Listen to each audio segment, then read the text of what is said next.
So, democracy is dead. And we've killed it. So, in light of some recent events, I think it would be prudent to finally expose various realities of life and existence. Democracy being dead is one of them. And it didn't even last a century. Democracy didn't even last a full century in a global scale, and it's already out the window. How do I know this? Well, I think most people have lost faith in their respective governments, most of which claim to be Democratic or Republican in some form.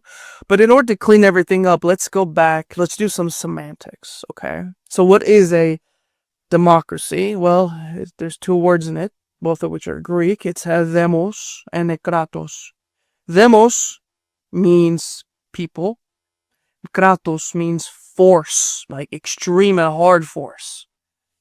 Like Kratos, like God of War. It's a hard violence. It's a hard sort of violence. And it's the hard power of the people. Okay, that's what a democratia should be. That was its origin concept. And what is a respublica, made by, more famously by the Latin people of Rome? Well, that is the election of a representative. Now, not only do we not know the difference between those two, and we use those words collectively, the Democrat, or we're the Republicans or the Democrats, or this is a democratic country, or this is a democratic institution. None of it makes sense, because it's not. It's not. Even the democracies that you voted for and that you've been forced to believe, they're not real democracies. They've never been real democracies. Let me ask you this. When did you realize, or when were you taught, that democracy is the absolute way to govern a people? When were you force-fed that belief? When it didn't exist for hundreds of thousands of years? When the whole point of government was to exclude the people from it? When did that happen to you? You don't even know. Like, you don't remember when your name was given to you, and you don't remember when democracy was the best form of government.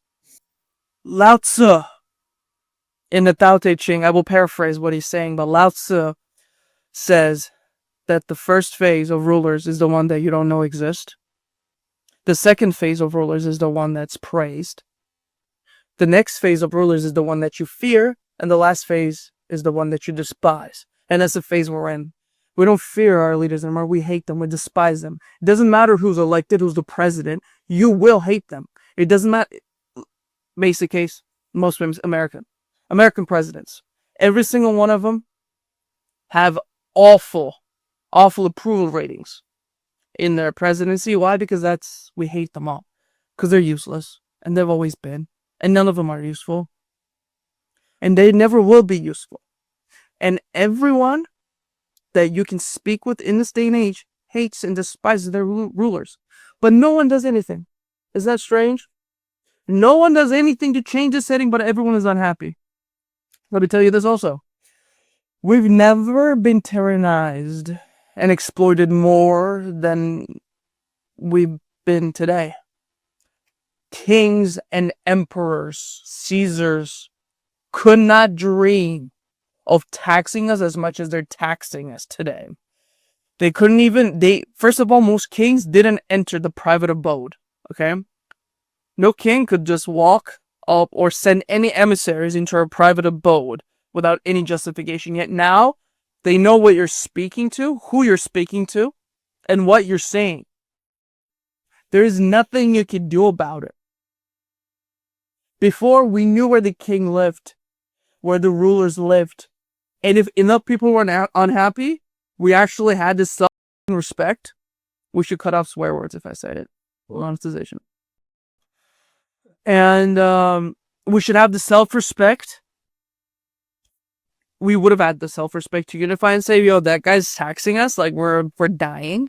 We're starving. We can't live lives. And now we have to go out and tell them or cut fucking head off. Cut his head off. We have to get rid of him.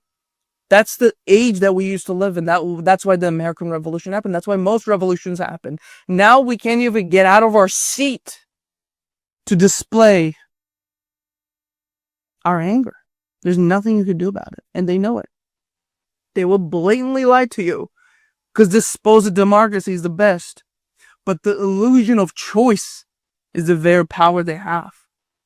That's why you have nothing, because you think you're voting.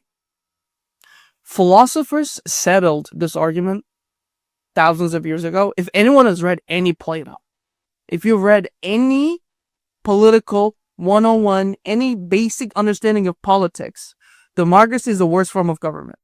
None of them agree. None of them approve of democratic principles because they don't make sense. The average person is not educated or smart enough to vote, to make decisions. None of them all. That's the day and age we live in. Who's going to determine their president now? Nicki Minaj? That's the mouthpiece we'll listen to these days. Nicki Minaj. That's who determines who you vote for these days. That's who we're listening to. That's what it's come down to.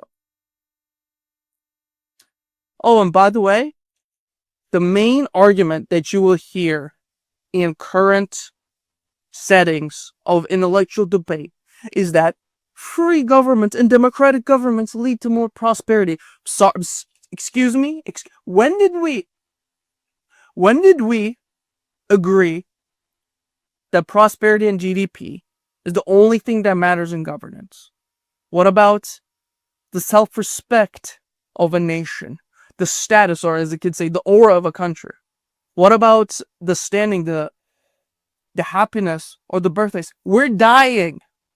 No one is making kids anymore. You're talking about GDP per capita? Countries will disappear in a few decades. South Korea will not exist in a few decades.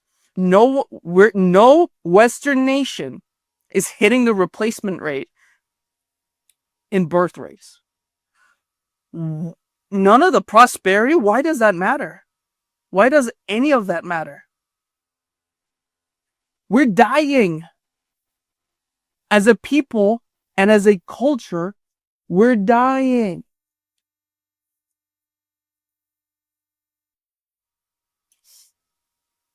Let's not talk about the paradoxes of the so-called parliamentarian and oligarchical governments.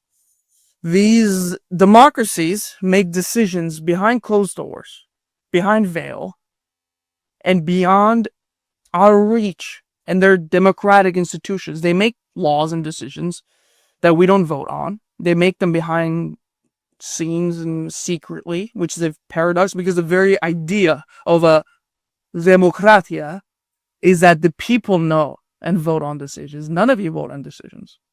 None of us vote on decisions. So what a country does and how they do it, you have no idea about it.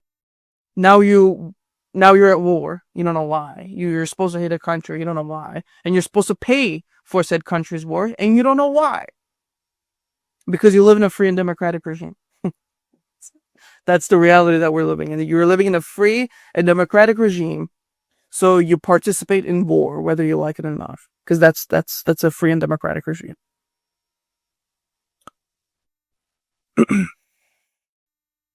Okay. That's good.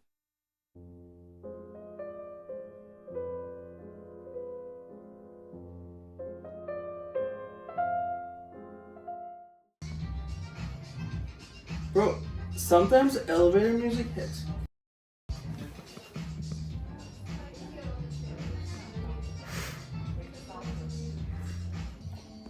I think a little bit of light is in that. Does it show up to? Oh, I see it.